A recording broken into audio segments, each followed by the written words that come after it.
Hello friends, मैं हूं आपका शुभम गुप्ता मैथ्स एंड आज हम स्टार्ट करेंगे गाला पेपर 3 के objective A.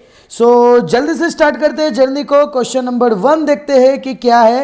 If the graph of the equation this and this are parallel lines. Sir parallel lines का कुछ कंडीशन थे। क्या थे condition? Sir A1 upon A2 is equal to B1 upon B2। पहले ये दोनों बोला हम साथ है, फिर इसने दे दिया धोखा, तो धोखा दे दिया तो दोनों क्या हो जाएंगे? अलग अलग। इसका मतलब ये हो गए पैरेलल। सर यहाँ से अगर मैं बात करता हूँ A1 का वैल्यू x के आगे 3, B1 का वैल्यू y के आगे that is the 2y। Clear? Sir C1 का वैल्यू कैसे निकलेगा? ध्यान से समझना, ये +2 अंदर आ जाएगा तो ये इक्वेशन क्या बन जाएगा? लेट्स सी, मैं इधर इक्वेशन लिखता हूँ 3x + 2ky - 2 is equal to 0। So C का वैल्यू आ जाएगा सर -2। एंड सर यहाँ पे हम लिखते हैं A2 इज इक्वल टू क्या आ जाएगा सर? x के आगे 2, B2 is equal to y के आगे क्या है sir? 5, C2 is equal to ये क्या आ जाएगा सर? 1। सर अब हमें जस्ट डेटा को पुट कर देना है यहाँ पे। A1 अपॉन A2 था, इसके जगह क्या आ जाएगा? A1 के जगह आ जाएगा 3, A2 के जगह आ जाएगा सर 2। नेक्स्ट B1 का वैल्यू क्या है सर? इधर y नहीं, इधर सर आएगा k, तो इधर आ जाएगा sir 2k and sir B2 का वैल्यू क्या है sir? That is the 5 is not equal to -2 upon 1। देखो क्वेश्चन में क्या पूछा है? k इज इक्वल टू ना, सो इक्वल टू है, इसके लिए हम ये दोनों लेंगे। अब यहाँ से क्या हो जाएगा सर? 5 सामने चला जाएगा, 3 × 5, 2 नीचे आ जाएगा sir, 2 × 2 is equal to k। So we can say k is equal to 15 upon 2 2 जा 4। सो ये आंसर मैच कहाँ हो रहा है? सो आंसर मैच सर सी में हो रहा है। सो सी इज माय आंसर। मैं उम्मीद करता हूँ कि यहाँ तक डन। सब पैरेलल का कंडीशन हमें पता होना चाहिए। A1 upon A2 is equal to B1 upon B2 is not equal to C1 upon C2। पहले साथ था, फिर धोखा दे दिया, तो दोनों क्या हो गए? अलग अलग। नेक्स्ट हम स्टार्ट करते हैं question number 2।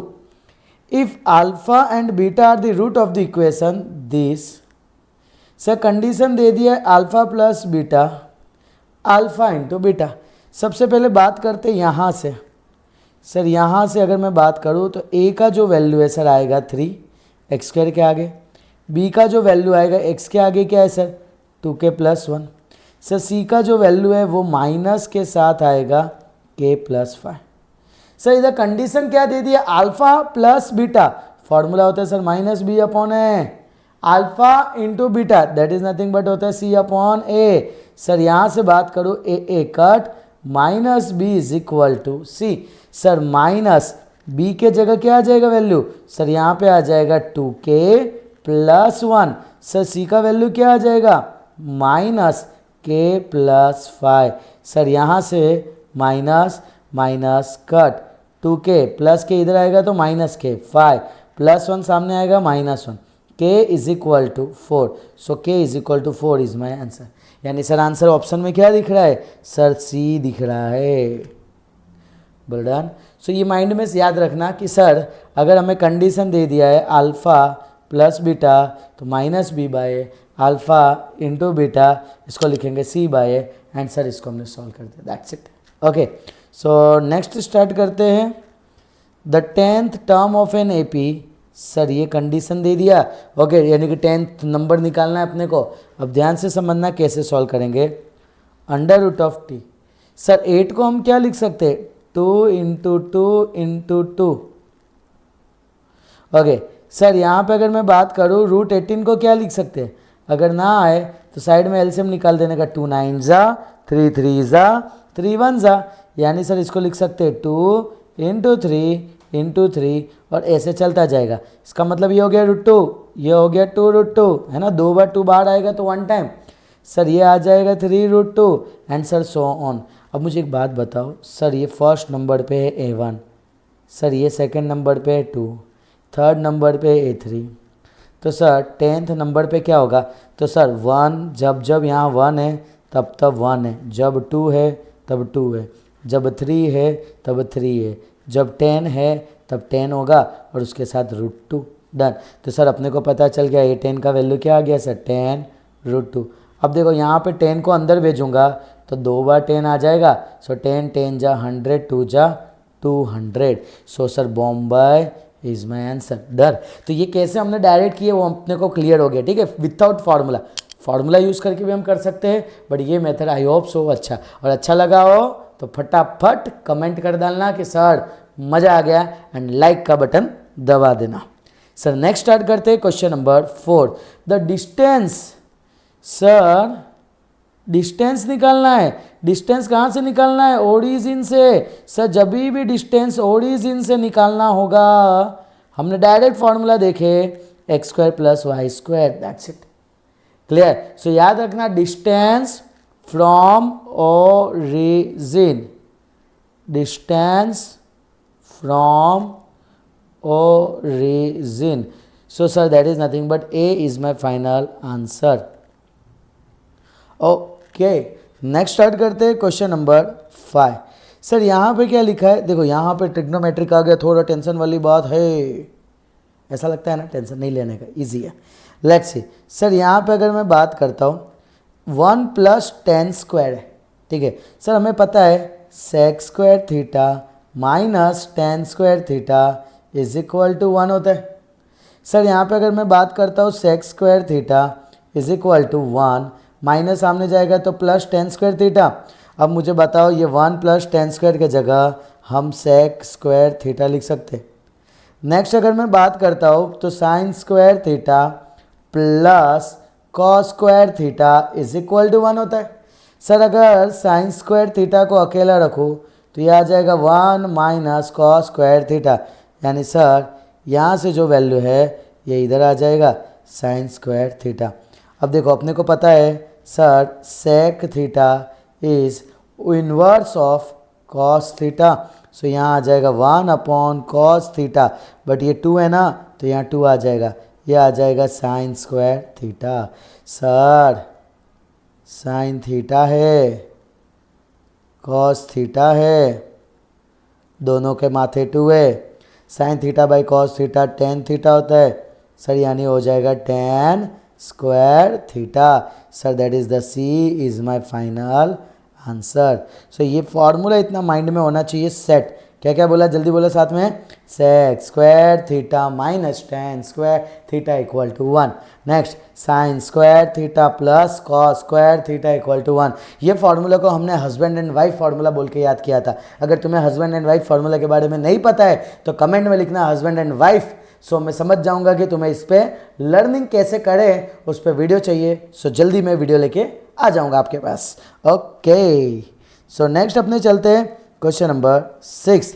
For the following frequency distribution given below. Sir अपने को चाहिए cumulative frequency. Sir cumulative frequency का मतलब आएगा sir CF।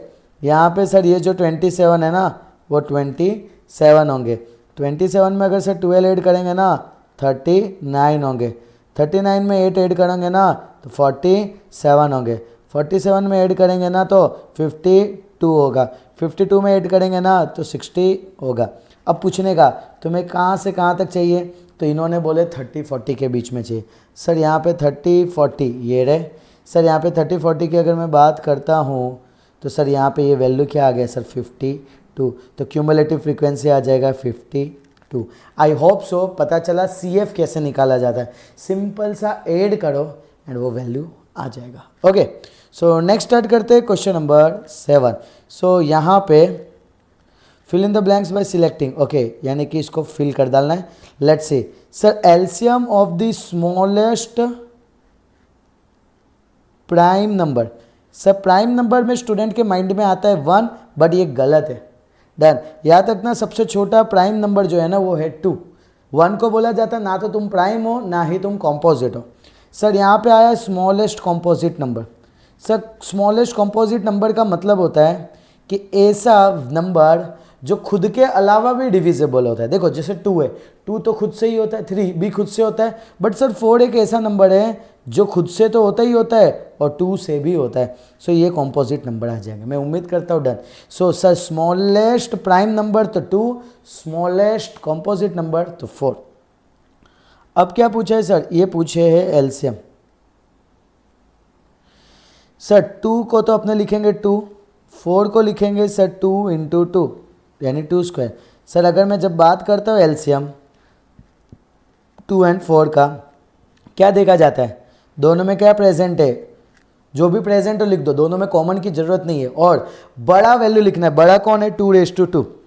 So answer is 4। सो यहाँ पे वैल्यू आ जाएगा 4। Third one is my answer. Okay, so next start करते हैं question number 8। The sum and the product. Sir sum का मतलब होता है अल्फा प्लस बीटा, प्रोडक्ट का मतलब होता है sir alpha into beta of the polynomial. Sir ये पॉलिनोमियल दे दिया, पॉलिनोमियल में से मैं ए का वैल्यू बोलूँगा तो ए का वैल्यू 1 होगा, इसके आगे कुछ नहीं। बी का वैल्यू मैं क्या बोलूँगा सर, ये पूरा वैल्यू बी का आएगा माइनस ब्रैकेट में k+3। सर सी यानी अकेला टर्म, अकेला कौन है, विदाउट एक्स। सर इधर आएगा 5k - 1। आर इक्वल, सर यहाँ पे वर्ड यूज़ किया है इक्वल, इक्वल का मतलब होता है इक्वल। क्लियर, फिर से रिपीट करता हूँ। द सम, सम का मतलब होता है sir alpha plus beta, product का मतलब होता है अल्फा बीटा। सर यहाँ से देखो एक्स स्क्वायर के आगे कुछ नहीं, दैट मीन्स 1 हुआ, एक्स के आगे ये पूरा माइनस के साथ वैल्यू है तो ये पूरा लिखेंगे, सी अकेला वैल्यू है तो ये अकेला लिखेंगे। इक्वल का मतलब सर यहाँ पे हमने इक्वल लिख दिया। सर अल्फा प्लस बीटा क्या होता है sir, -b/a। Alpha into beta क्या होता है सर, c/a। सर यहाँ पे a cut -b = c। Sir minus as it is रहेगा, b का वैल्यू क्या आ जाएगा -k+3। सर c का वैल्यू क्या आ जाएगा, यहाँ आएगा 5k - 1। सो लेट्स सी, इसको सॉल्व करते हैं। So minus minus cut k+3 = 5k - 1।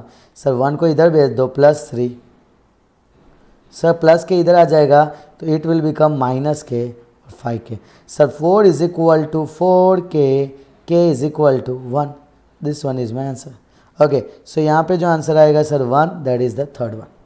आई होप सो डन। देखो कभी भी ऐसे इक्वेशन आए ना, सबसे पहले ABC को रख दो, ABC रखने के बाद सिंपल, टेंशन नहीं लेने का, सब पूछने का कंडीशन तुम्हें क्या चाहिए, तो उन्होंने कंडीशन दिया उसको लिखा, सिंपल सेट किया और आंसर आया। देखो ये सारे क्वेश्चन है ना मल्टीपल टाइम रिवाइज करना तो माइंड में सेट हो जाएंगे, ठीक है। सो नेक्स्ट चलते हैं question number 9। Sir in 80 marks of test mathematics Ryan scored 80 marks, then its percentage scored is, okay focus करना यहाँ पे जो चीज़ मैं बोल रहा हूँ। सर 80 मार्क्स का मतलब क्या होता है, टोटल कितने नंबर होंगे। तो स्टूडेंट के माइंड में क्या आता है कि सर 80 तो नंबर होंगे, लेकिन नहीं, देखो ध्यान से समझना, 80 यानी क्या 1 2 3 ऐसे लेके मैं 80 तक जाता हूँ तब वैल्यू 80 होगा। बट अपने को पता है ना सर, मार्क्स 0 भी तो आ सकते हैं ना, आ सकते नहीं आ सकते, डन। अपने नहीं आते बात अलग है, बट आ सकते हैं ना, यस सर। तो सर ये नंबर भी तो एक आएगा, तो यह पूरे नंबर का मैं बोलूँगा तो ये हो गया 81। और सर प्रोबेबिलिटी ऑफ कोई भी इवेंट का हमको पता है, नीचे ना सर ऑलवेज टोटल लिखा जाता है, ऊपर है ना सर ऑलवेज आउटकम लिखा जाता है। सर टोटल कितना है, तो टोटल जो है सर वो 81 है। 80 मत लिख डालना स्टूडेंट, डन। और सर 80 मार्क्स है, तो 80 मार्क्स कितना नंबर है, तो एक ही तो नंबर है सर, तो एक ही नंबर है का मतलब क्या 1/81। सर 1/81, इसको 1/81। Sir third one is my answer. मैं उम्मीद करता हूँ डन। सर 1 से 80 नंबर तक तो 80 होगा, बट हमें 0 भी लेना होगा। अगर हमने 0 लिया तो इसका मतलब टोटल नंबर क्या हो जाएगा 81। सो जस्ट हमने अपॉन के नीचे 81 लिखे और अपॉन के ऊपर में 80 नंबर। 80 नंबर कितना है, तो सर एक ही तो नंबर है, ओके तो ये मैंने लिख दिया, डन। सर जैसे अगर मैं बात करता हूँ 5, पूछा होता कि भाई रायन भाई ने स्कोर किए 5 मार्क्स, तो 5 मार्क्स का मतलब क्या, 5 मार्क्स तो एक ही नंबर है ना। जैसे अगर मैं तुमसे पूछूं 5 नंबर का घर, तो तुम क्या बोलोगे, सर एक ही गढ़ होगा ना। ऐसा तो है नहीं कि एक नंबर का गढ़ है तो उसका एक गढ़ होगा, 2 नंबर का गढ़ है तो उसका 2 गढ़ होगा, नहीं सर, सबका गढ़ तो एक ही होता है। ये नंबर दिए गए तो 80 मार्क्स जो है वो कितने बार आता है, कितना नंबर बार आता है, तो एक ही बार आता है सर, दैट्स इट। अब यहाँ पे बात करते हैं 10 number, sine square theta plus cos square theta. एकदम बचपन वाला आंसर है सर, एकदम बचपन वाला। सर 10 नंबर के कमेंट में लिखना, एक क्वेश्चन दे रहा हूँ मैं, tan square theta minus sec square theta is equal to dash. Sir यहाँ पे क्या आंसर आएगा 10th में कमेंट में डालना, सो दैट पता चले कि फॉर्मूला तुम्हें याद है कि नहीं है। ओके, सो नेक्स्ट चलते हैं question number 11। A tangent of a circle intersect, tangent of a circle, sir ये एक लाइन गया, ये टेंजेंट कब कहलाएगा, जब सर ये एक पॉइंट पे मुलाकात करेगा, इसको बोला जाता है पॉइंट ऑफ कांटेक्ट। तो कितने पॉइंट में मुलाकात कर रहा है, 1, so that is 1 is my answer. Okay, so next चलते हैं question number 12। Frequency distribution, sir M दे दिया है, एक्स, ये एक्स यानी एक्स बार दिया है, डन। जेड निकालना है। सर फॉर्मूला क्या था, फॉर्मूला अगर याद है स्टॉप करो वीडियो को और कमेंट में फॉर्मूला लिखो और देखो कि सही है कि नहीं है। ओके, सो फॉर्मूला देखते हैं, mod is equal to 3m minus 2x bar, 3m यानी 15, 2x बार यानी 18। सर 15 3 जा 45, 18 2 जा 36, answer is 9, so 9 is my answer. Okay, so next चलते हैं। चल एक और क्वेश्चन यहाँ पे देता हूँ 12 नंबर पे, z minus M, M minus x bar. Sir यहाँ पे ये बॉक्स में आंसर लिखना है। ओके, सो मुझे कमेंट में लिख के बताना कि सर 12 का आंसर क्या होगा। क्लियर, लेट्स सी, देखो तो सही कि पहले का पेपर का कितना याद है कितना नहीं याद है। डन। सो नेक्स्ट स्टार्ट करते हैं question number 13। Sir state whether the following statement are true false. Sir ये इरेशनल नंबर है कि नहीं है, देखो यहाँ पे तुम देखोगे ये भी इरेशनल नंबर है, ये भी इरेशनल नंबर है, ये भी इरेशनल नंबर है और ये भी इरेशनल नंबर है, तो ऐसे तो इरेशनल होगा। लेट्स सी, बट सिंप्लीफाई के बिना स्टूडेंट मत करना सॉल्व, है ना, आंसर मत लिख देना। सर इसको मैं क्या लिख सकता हूँ, ये है √2 माइनस √3, यहाँ पे सर √3 प्लस √2। सर यहाँ पे मैं अरेंज करूँगा √2 माइनस √3, √2 प्लस √3। सर ये दोनों को, इसको छिल्ले को पल्ले को छिल्ला लिख दिया।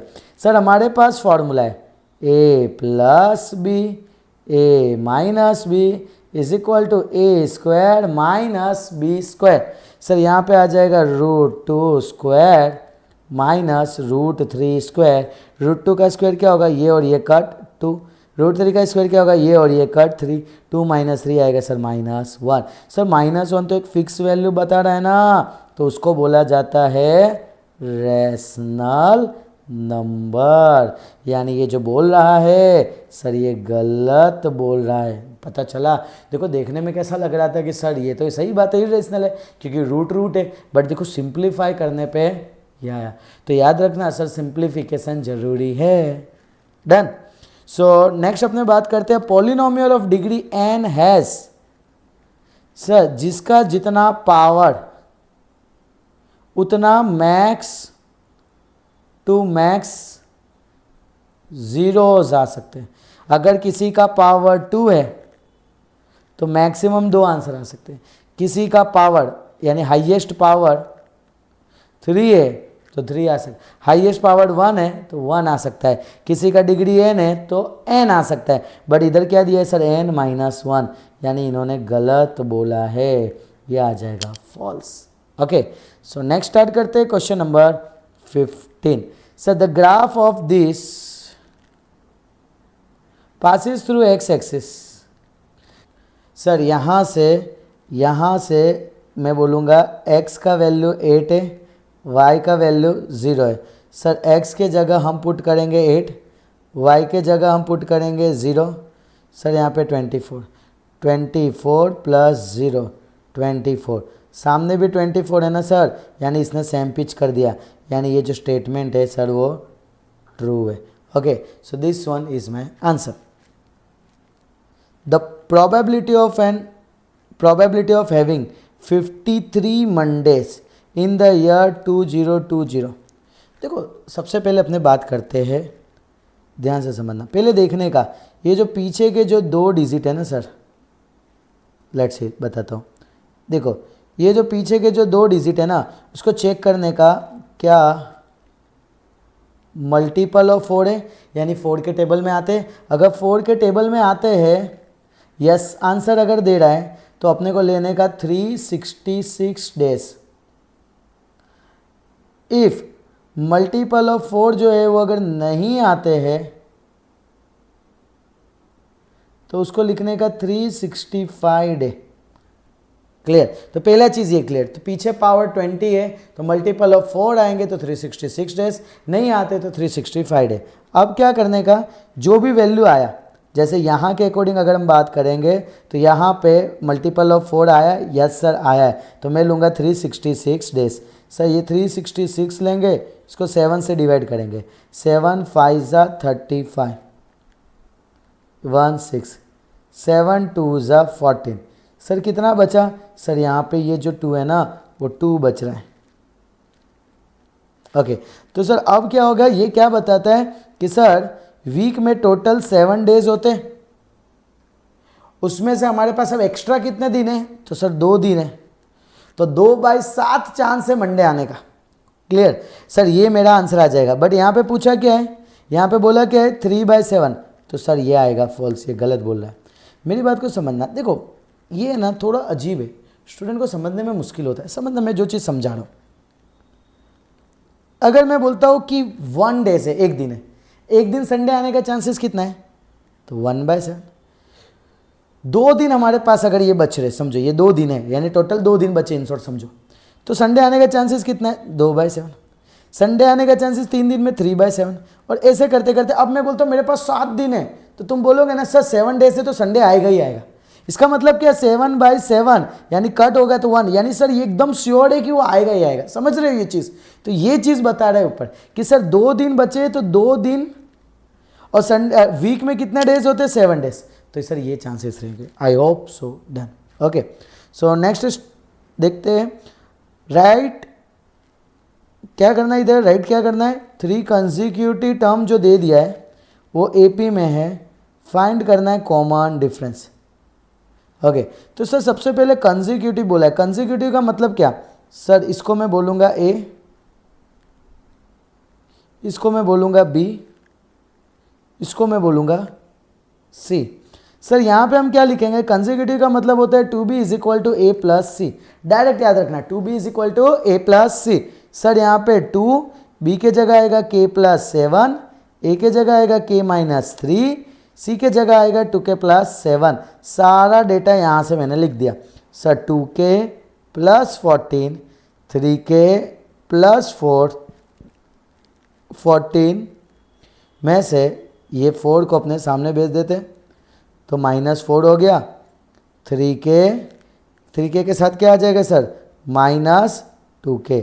सर इधर आ जाएगा 10 is equal to k, so we can say k is equal to 10। Sir ये तो k का वैल्यू है, बट इन्होंने क्या पूछा, कॉमन डिफरेंस। तो सबसे पहले अब मैं वैल्यू का निकालूंगा। Sir a is equal to k minus 3 है, इधर आएगा 10 माइनस 3, क्या आ जाएगा 7। b is equal to k plus 7। Sir यहाँ पे क्या आ जाएगा, that is nothing but 10 plus 7, यहाँ पे आ गया सर 17। सर कॉमन डिफरेंस निकालने के लिए d इज इक्वल टू होता है a2 माइनस a1। इधर a2 का काम कौन कर रहा है? सर ये सेकंड ना, ये a1 है, यहाँ पे ये a2 है, ये a3 है। a2 का काम कौन कर रहा है? b, और b को कब b का वैल्यू क्या है? 17। a1 का काम कौन कर रहा है? a, और a का वैल्यू क्या है? 7। सर आंसर आएगा 10। So d is equal to 10। This one is my final answer. Okay, so sir consecutive term हो तो क्या लिखने का, नीचे कंसेक्यूटिव टर्म में लिखना है 2b is equal to a plus C. क्या लिखना है? 2b is equal to a plus C. Sir पहला छल्ला का addition is equal to 2 multiply by middle one. Repeat, पहला छल्ला का addition is equal to 2 multiply by middle term. Just k का वैल्यू निकाले, कॉमन डिफरेंस का फॉर्मूला लगाए, that's it. Okay, so next start करते हैं क्वेश्चन नंबर 18। क्वेश्चन नंबर 18 में क्या बोला है? How many tangent can be drawn through a circle passes through a point lying, कहाँ पे है? Exterior of the circle. यानी एक सर्कल है, एक पॉइंट है, इस पॉइंट को बोलेंगे exterior point. Exterior point. Sir exterior point यहाँ से कितने टेंजेंट पास हो सकते हैं? सर एक ये पहला टेंजेंट पास हो सकता है और ये ज़्यादा से ज़्यादा ये दूसरा टेंजेंट। यानी क्या इसका जो सर आंसर आएगा वो कितना आएगा? Sir max to max, max to max कितने टेंजेंट पास हो सकते हैं? 2। चलो एक क्वेश्चन और देता हूँ मैं, मुझे क्वेश्चन नंबर 18 करके कमेंट में करना कि अगर सर ये कंडीशन है, इसको बोलते हैं sir interior point. Interior point, then how many tangent, कितना टेंजेंट बन सकता है इस पॉइंट से। सो यहाँ पे नीचे में कमेंट करके बताना 18 नंबर का आंसर क्या आएगा। क्लियर? ओके, सो नेक्स्ट चलते हैं क्वेश्चन नंबर 19। सर एक बास्केट है जिसके अंदर 12 मैंगो है, 15 एप्पल है और 20 ऑरेंज है। Sir mango 12, Apple 15, orange 20. Find the probability of an event that a fruit selected at random from this basket is लीची फ्रूट। सर इधर तो लीची है ही नहीं, सर लीची नहीं है तो अगर समझो एक बास्केट में सब रख दिया है और मैं बोलता हूँ कि बेटा एक काम कर लीची निकाल, तो लीची कहाँ से आएगा? सर वो चांस ही नहीं है निकलने का। तो सर यानी यहाँ पे इस प्रोबेबिलिटी ऑफ इवेंट आएगा 0। सो सर जो पॉसिबल नहीं होता है that is nothing but impossible event होता है ना। सो ये पॉसिबल है नहीं, सो यहाँ पे बोलेंगे इम्पॉसिबल इवेंट। तो सर याद रखना कि यहाँ पे प्रेजेंट ही नहीं है तो ऑलवेज क्या आएगा सर? प्रोबेबिलिटी 0। ओके, मज़ा आ गया। ओ माय गॉड, क्या दिख रहा है सर क्वेश्चन में? If the mean of first and natural number is higher by 9 find N. ध्यान से समझो, टेंशन नहीं करने का, बहुत इजी है समझना कैसे करेंगे। सर सबसे पहले तो मुझे बताओ x bar is equal to, formula क्या होता है sir? Sigma x i upon n. Done. Sir यहाँ पे mean something something something is, ये अपने को क्लियर हो गया सर। ये जो वैल्यू है वो किसका है सर? मीन का वैल्यू है, यानी मैं इधर लिख दिया 5n/9। सर यहाँ पे अगर मैं बात करूँ फर्स्ट एन नेचुरल नंबर, यानी 1 आएगा, 2 आएगा, 3 आएगा और ऐसे ऐसे ऐसे ऐसे चलता जाएगा n तक। अगर मैं यहाँ पे बात करता हूँ n को तो हम एज इट इज़ लिखेंगे। अब इम्पोर्टेंट पॉइंट ये है कि सर इसको सॉल्व कैसे करने का, तो मैं यहाँ पे एक कंसेप्ट बताता हूँ। 1 + 2 + 3 plus dot dot dot plus n तक हो तो उसका फॉर्मूला है सर। ध्यान से देखना, इसके बाद एक मस्त शॉर्टकट बताऊंगा सर। यहाँ पे 1 + 2 + 3 plus dot dot dot plus n, तो यहाँ पे फॉर्मूला होता है n + 1/2। सर यहाँ पे मैं पुट कर दूंगा n +1/2। सर यहाँ पे n को एज इट इज लिखेंगे, इधर आएगा sir 5n/9। Sir let's see इसको सिंप्लीफाई करते हैं सर, ये और ये कट हो जाएगा। नेक्स्ट इधर आ जाएगा 2 ऊपर चला जाएगा, 5n × 2, 9 इधर आ जाएगा n + 1। Sir 10n = 9n + 9। Sir इधर आएगा 10n - 9n = 9, n = 9। Sir this one is my answer. Sir यहाँ पे आ जाएगा n का जो वैल्यू है ना वो आ जाएगा सर 9। मैं उम्मीद करता हूँ कि यहाँ तक डन। अब सर ये फॉर्मूला कहाँ से आया, तो देखो तुमको अगर हल्का सा मैं नॉलेज दे देता हूँ इस चीज़ के बारे में।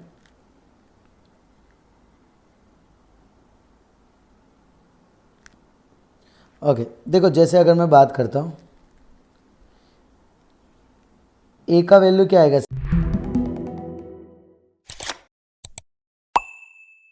सर 1 आएगा।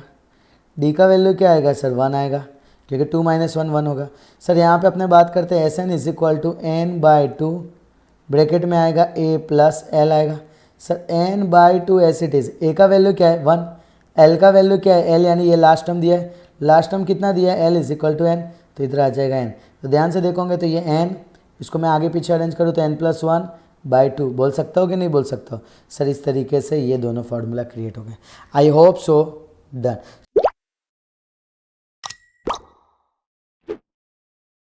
तो ये जो सम्स है ना उसका कम से कम साहेब है ना 4 से 5 बार प्रैक्टिस करना, थोड़ा अलग टाइप का सम्स है burden.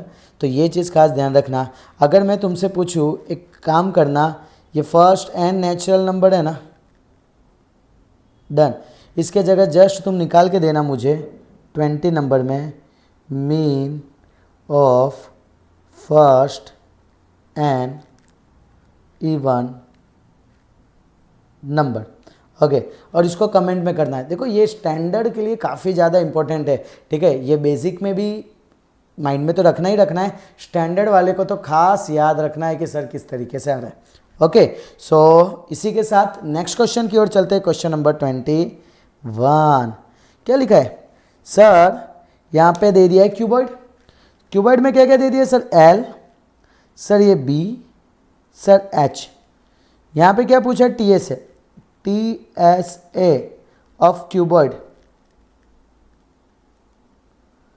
2 bracket LB plus BH plus HL 2 bracket LB plus BH plus HL।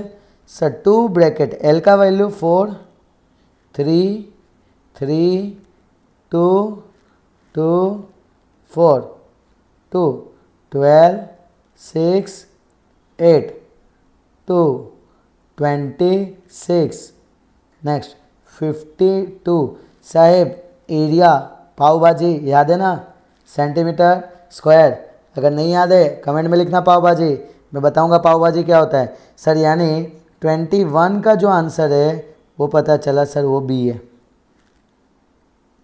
Okay let's see sir. यहाँ पे अगर मैं बात करता हूँ नेक्स्ट, ये 21 था सर, 22 सर लसा निकालना है। LSA, LSA of cube is 4 side square.